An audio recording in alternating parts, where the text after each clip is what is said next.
अच्छा हाँ हो कॉल जा करी बोल। हाई फाई रंगदार स्टाइल घायल कइले बा तोहार समाइल वादा करा तनी रहब शरण में कोनो फायदा नहीं है। एगो लड़की बसल दिया मन में जवन संगे पढ़ेले ट्यूशन में हमर भाई होई कोली ऊपर कोन में जवन संगे पढ़ेले ट्यूशन में। समझ में आइल? पागल भइल बड़ा का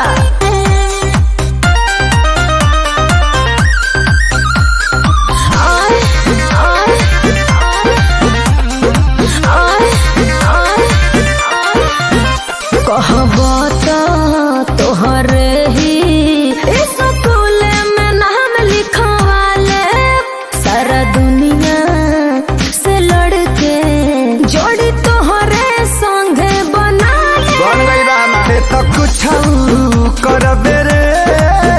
तोरा हाथ न आई बड़ी अपना माई के बतहिया ओकरे के बनाई बरे खर्चा से अपना घुमाइब लंदन में सोना हो चप आई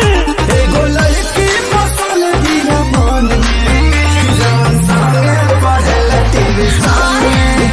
ओकरे संगे शादी होई ना बगनी जवन लड़की पढ़ेले ट्यूशन आई हो दादा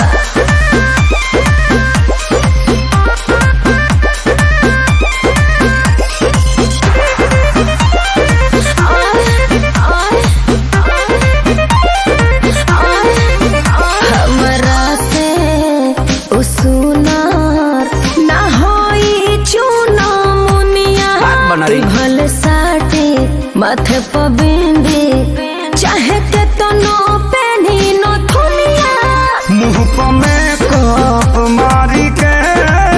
ते तो चलत तो बारे रे